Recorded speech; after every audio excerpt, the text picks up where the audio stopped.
দর্শক, ঘটনাস্থলে এই মুহূর্তে রয়েছেন সহকর্মী মেহেদী হাসান। সরাসরি তিনি আমার সঙ্গে যোগ দিয়েছেন। মেহেদী, ধানমন্ডি ৩২ নম্বরের বর্তমান অবস্থা একটু জানাবেন আমাদের।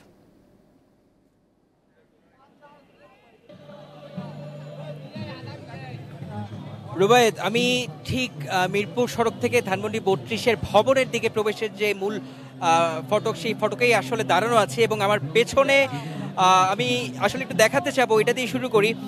আমার পেছনে কিন্তু দেখতেই পাচ্ছেন এখানে প্রজেক্টর দিয়ে এই জুলাই আগস্টের যে ঘটনাগুলো ঘটেছে সেগুলোর ভিডিও ফুটেজ কিন্তু এখানে দেখানো হচ্ছে এবং এখানে যে বিক্ষুব্ধ ছাত্র জনতা এবং বিভিন্ন শ্রেণী পেশার যে মানুষ এখানে উপস্থিত হয়েছে তারা কিন্তু আসলে দাঁড়িয়ে দেখছেন যে অনেক ভিডিও চিত্র আছে যেগুলো এতদিন বিভিন্ন মিডিয়ায় আসলে ফুটে ওঠেনি, তারা কিন্তু সবগুলো সংগ্রহ করে এখানে দেখাচ্ছে। এবং আপনাকে যদি ৩২ নম্বরের ভবনটির কথা বলি, শেখ মুজিবুর রহমানের যে ভবনটি, সেই ভবনে কিন্তু ছাত্র জনতা ৮টার দিকে দরজা ভেঙে প্রবেশ করে এবং তারপরে আসলে সেখানে ভাঙচুর চালানো হয় এবং যার হাতে লাঠি, হাতুড়ি এবং যে যেটা পেরেছেন সেটা নিয়ে কিন্তু আসলে ভাঙার চেষ্টা করেছেন। এবং এক পর্যায়ে আমরা দেখেছি দরজা এবং বিভিন্ন যে কাঠের বা দাহ্য পদার্থ রয়েছে সেগুলো একত্রিত করে কিন্তু আগুন জ্বালিয়ে দেওয়া হয়েছে। আপনি আমার এই স্ক্রিনে হয়তো দেখতে পাচ্ছেন আগুনের কিছুটা লেলিহান শিখা দেখা যাচ্ছে এবং ছাত্র জনতার উপস্থিতিতে এই ৩২ নম্বরের যে সড়কটি রয়েছে সেটি কিন্তু পুরোটাই পরিপূর্ণ। এবং এই রুবায়েত, আপনি একটু আগে যে বলছিলেন যে ৯টার দিকে শেখ হাসিনার ভাষণ দেওয়ার কথা ছিল, সেই ভাষণকে কেন্দ্র করে কিন্তু এই বুলডোজার কর্মসূচি এবং মার্চ টু ৩২-এর কর্মসূচি ঘোষণা করে। এবং রুবায়েত, বলতে চাই যে ঠিক কিছুক্ষণ আগে, অল্প কিছুক্ষণ আগেই কিন্তু এখানে বুলডোজার নিয়ে আসলে প্রবেশ করা হয়েছে।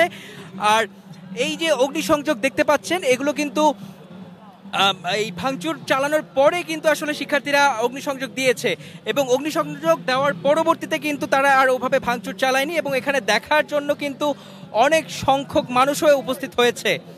এবং রুবায়েত, এই যে বুলডোজার নিয়ে এসেছে, বুলডোজার আসার সাথে সাথে কিন্তু এখানে ছাত্র জনতা আসলে উল্লাস প্রকাশ করেছেন এবং তাদের কথা হচ্ছে এখানে মুজিববাদীর চেতনা তারা হচ্ছে বিলুপ্ত করতে এসেছে। এবং এই যে এখানে ৩২-এর ভবন এবং ধানমন্ডি ৪ নম্বরের যে ভবন রয়েছে সেগুলো ভাঙার জন্য কিন্তু আহতরা রওনা হয়েছে, এমনটাই এখান থেকে তারা রওনা দেবার আগে আমাদেরকে জানিয়েছে।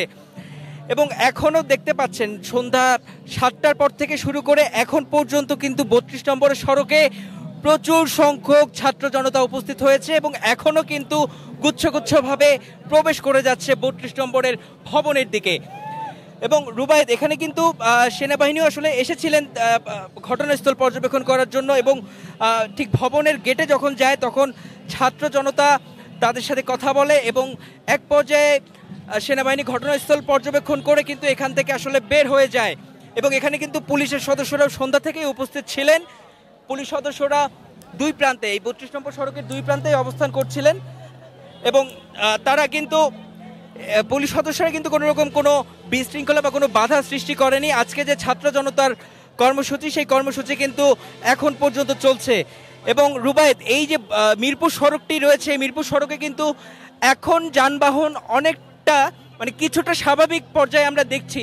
এছাড়া কিন্তু সন্ধ্যা থেকে এই সড়কটিতে প্রচুর যানজট ছিল এবং সাধারণ যাত্রী যারা বিভিন্ন গন্তব্যে গিয়েছিলেন তারাও কিন্তু ভোগান্তির মধ্যে পড়েছে। এবং পরবর্তীতে আমরা 9টার সাড়ে 9টার দিকে দেখেছি যে ছাত্র জনতাই আসলে রাস্তায় ট্রাফিকের পাশাপাশি যানবাহন নিয়ন্ত্রণ করার চেষ্টা করেছে। এবং রুবায়েত, এখানে দেখতেই পাচ্ছেন বিভিন্ন শ্রেণীর পেশার মানুষ কিন্তু রয়েছে, কেউ রিক্সায় করে, কেউ সিএনজিতে করে, কেউ বাইকে, কেউ বা হেঁটে, কেউ বা মিছিল নিয়ে আসলে এখানে উপস্থিত হচ্ছে।